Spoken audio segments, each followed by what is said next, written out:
All right, Nick, let's talk about the Los Angeles Rams. The draft is behind us, undrafted free agency behind us. But when you're the Rams, it's never too late to start looking towards the future. And with some of these latest stories and moves that we have for the Rams, I think the future is looking very bright. We'll jump into that in just a second here. But first, I'm Andrew. That's Nick, and this is Saturday Morning Inspection.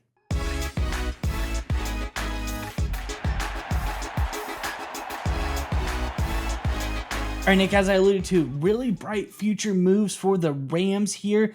It is going to affect them going forward. Let's jump into the first article and we'll talk more about all of this stuff on the other side. We have a couple things to cover here. But first up, we have a tweet on X from Jeremy Fowler saying, former Titans assistant GM Anthony Robinson is joining the Rams organization per a source. Robinson spent 15 years in the Falcons personnel department before joining Tennessee in 2023 as part of then GM Rand Carthon's staff. It goes on to say from LA Football Network, prior to joining the Titans, Robinson spent 15 years with the Atlanta Falcons as the director of college scouting. He can be credited with the aid of scouting players such as wide receiver Julio Jones, D tackle Grady Jarrett, running back Devontae Freeman, wide receiver Calvin Ridley, defensive end Vic Beasley, and tight end Austin Hooper. All of who, if I was a front office person, I would be proud to have my name attached to. I think this in itself is very interesting.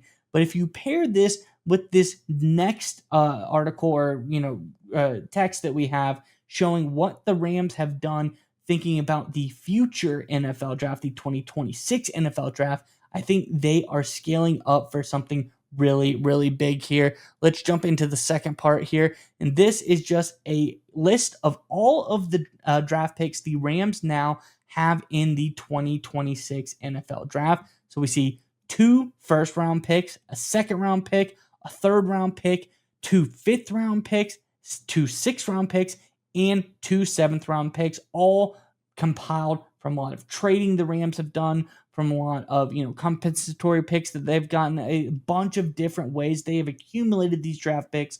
But with all these draft picks, and now with a guy who has been very instrumental with the Falcons in picking out some extremely high-level players, I think the Rams have made a move here, setting themselves up for a really, really big 2026 draft. I think this is some really interesting stuff here. I'm curious what your thoughts are on this one, Nick. But before we get to you, Rams fans, in the comment section below, like I said, it's never too late to start looking towards the future. And I know 2026, the draft class probably really isn't even settled yet. We don't know who all the players are even going to be. But let us know, is there a guy that's, potentially going to be in the 2026 draft class that you are looking at and saying, hey, this is a guy I want the Rams to consider? They got a lot of draft capital now. They are able to pretty much do anything you think they want to do. So let us know, is there someone you think that they should eye going forward? Let us know in the comment section below. But Nick, enough from me. Let's hear from you. What do you think on these latest moves by the Rams?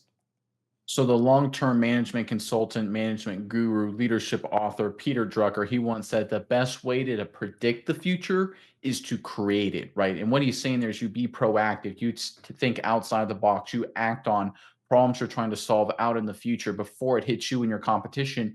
If you do that, you will be successful. And the Rams have proven that over the past few seasons, really, that if you crush it in a particular draft class, you can really just accelerate your progress for a certain season, whether it's getting a steal like Puka Nakua on offense, Kobe Turner on defense, or having a great strategy like the pod approach, and they got Jared Versk and Braden Fisk, right? The Rams have proven, and they've shown both themselves and the rest of the National Football League, that if you crush a single draft, you can go from a team that's sort of decent to a championship contender. And right now, the Rams realize, as everyone understood, the 2025 draft was, not the best draft in terms of overall talent depth. The 2026 draft, by comparison, at this point, it's early. We all understand it's supposed to be much deeper, much more talented across the board, just the way the cards fell, right? Sometimes that happens.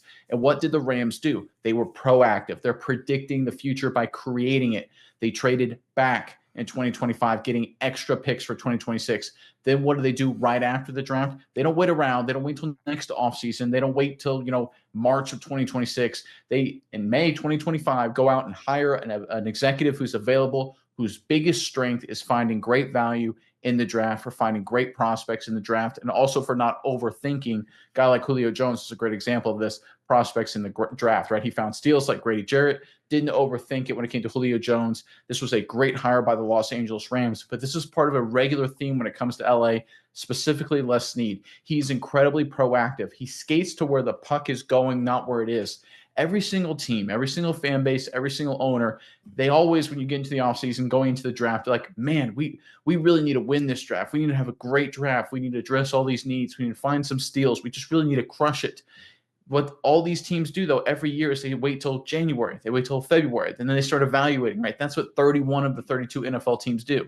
What are the Rams doing? They're taking it a step further. They're starting that process now in May of 2025. They're getting the pieces in place. We saw it in terms of the deals they made on draft night, or the draft nights, I should say, picking up all this extra draft capital, and they bring in a draft expert to just add another element to a very good front office already.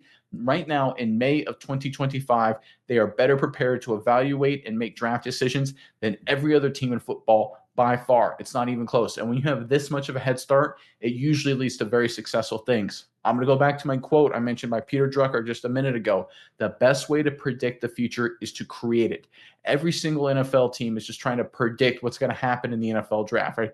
Who's going to fall to us? Who's going to be available? What strategies can we take? The Rams, they are creating it, right? They have a lot of draft capital. They've got a draft guru added to their staff. They already were a good draft staff anyway. They are creating the future. That's what Los Angeles has done over the past really half decade or so. They've been on the forefront of a lot of moves, on a lot of strategies.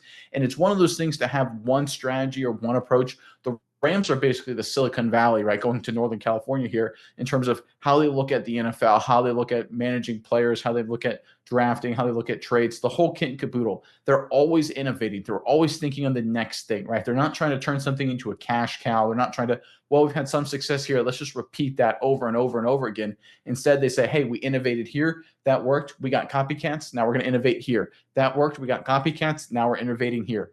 This is what the Rams have done. This is what Les Snead has done, and it continues with this approach. We're talking basically a year ahead of time. The Rams are making their plans, and this is exactly how you win championships. This is exactly how you turn teams from that's supposed to be a little disappointing, maybe a step back, and suddenly they're contenders again. This is worth. It sounds a little hyperbolic. This is worth literally 3 or 4 wins each and every single year. This kind of strategy, and this is what the Rams have shown. Year in, year out, week in, week out, month in, month out, whatever time frame you want to use. There's no other franchise in football right now that's more forward thinking than the Los Angeles Rams. Yeah, Nick, and I think when we talk about the Rams, we go back through the years and think about what they've done when they've been first at doing things. You think about, okay, first, the Rams said, all right, the famous F them draft picks, we're going to go all in on free agents. We're going to do that. That obviously worked, got them a Super Bowl out of it. Then they pivot there and they go more of like the deep route. They go look at small schools, guys who've been overlooked. They go into that draft and they're able to pull out a guy like Puka Nacua, who obviously pretty dang good. We go to the next draft. What do the Rams do? They go, all right, we got a new approach. We're going to go with this pod approach with Verse, with Fisk. We're going to get guys comfortable playing with each other, same team, same grouping, have them paired up on our defensive line together. How's that do? 2 guys candidates for defensive rookie of the year. How else would you want something like that to go? I think the proof is in the pudding there. Obviously, it worked very, very well. Then we come to this year's draft, and what do the Rams do? They go, okay, there's let's say there's a lack of talent in this draft. There's nobody that wows us as far as what we're going to get out of this draft. Let's trade back. And traditionally, teams would trade back and, maybe pick up some extra draft capital for this draft. No, the Rams said, okay, we're going to trade the Falcons and we're going to trade back. We'll get some extra draft capital for this year, but also we're going to get some major draft capital, and we don't want to swap with Atlanta. We want to get a first-round pick from next year. Let's go ahead and bank on that draft. This draft doesn't have anything that strikes our fancy. Let's put all of our eggs, move them over to the 2026 NFL draft basket. I think it's really interesting. I think it's a genius move. It's like you said, who else but the Rams to then go on and say, all right, let's go ahead and start preparing for that right now. We got a lot of picks we got to make. We got a lot of moves we got to make as far as what the next draft is going to take us. Let's get a guy in-house who's done a lot of good work, lock him down and say, all right, start working on getting us some scouting done. Let's get all of the nitty-gritty stuff done early for this draft so we can best know how to use all of our draft capital. Like I said, genius move by the Rams, creating their own future, not succumbing to what is in front of them. They always think outside the box. They say, okay, what's in front of us isn't necessarily what our only option. We can always pivot to something else. And they've done that again here, moving the draft picks to the 2026 draft. So there's a famous saying. I was trying to look up who said it just because I don't want to misquote it, but I think it's a really good one. It says, if you do what everyone else does, you'll be mediocre just like everybody else, right? Most teams in the National Football League right now, they're just looking at rookies. They're evaluating the players they drafted. The Rams are doing this too, but their primary focus is like, okay, let's see who we drafted, what positions, what players do we really like? And we talk about on this channel all the time. You can tell, oh, these teams, these coaches, maybe they have one rookie they really like, maybe one guy they're really prioritizing or whatever it may be, right? That's what 31 other NFL teams are doing right now. And look, a lot of those teams are talented with really smart X's and O's guys, and they'll win a lot of games and maybe win a Super Bowl. Some of the other teams not so talented, not as good X's and O's guys, and they may win 3, 4, 5 games, and that's it. Right. But that's what the 31 other NFL teams are doing. And most of those teams are just going to be range bound on a luck factor. Did they get lucky with quarterback? Right. Did they get an injury free run at it? Right. Do they have, a favorable schedule? Did the bounces go their way? Right. They're basically in the NFL, by its parity structure with the salary cap and the draft process, is guaranteed that even though a lot of teams will, have good records and a lot of teams will have losing records, every team is pretty much right around mediocre, right around average, right? Because they all do the exact same on quarterback. The other guy's quarterback is a bust. That's the difference between winning 12 games and winning 5 games. Everything else is pretty much exactly the same when it's all said and done. The one exception are teams like the Los Angeles Rams who think outside the box, who break the mediocre process. If you go back to a team historically that did this, you have to go back to the 1960s Dallas Cowboys, Tom Landry, Tex Schramm, Gil Brandt, very, very futuristic approach to National Football League. They were one of the first teams to use a computer, right? We're really dating it now in terms of evaluating draft prospects. And with that, the Cowboys set a record at the time for 20 consecutive winning seasons, went to 5 Super Bowls, won 2 of them, right? Innovated a lot of different things. They basically changed the way. That's how they became America's team, because they were winning so much at that time. That's the kind of innovative approach the Rams are using today in the 21st century. Their core competency, what makes the Rams a winning team and a successful franchise, is that they're smarter and they're willing to innovate, change who they are year in and year out. The great Bill Belichick, who, by the way, on this channel, we compare Sean McVay to all the time. People don't talk about it, but it really is a good comparison. Bill Belichick's greatest strength is that he was able to change the Patriots' identity, who they were as a team, week to week to week.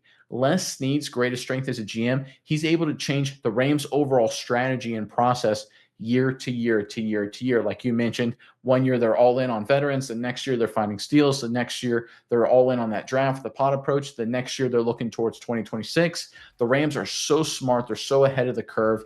And we talk about it a lot on this channel. Some people may even be sick of it at this point, but I think it's very important to emphasize what we're seeing in Los Angeles. It isn't normal. It's really special front office work, and we should pay a lot more attention to what Les Snead and his staff are doing.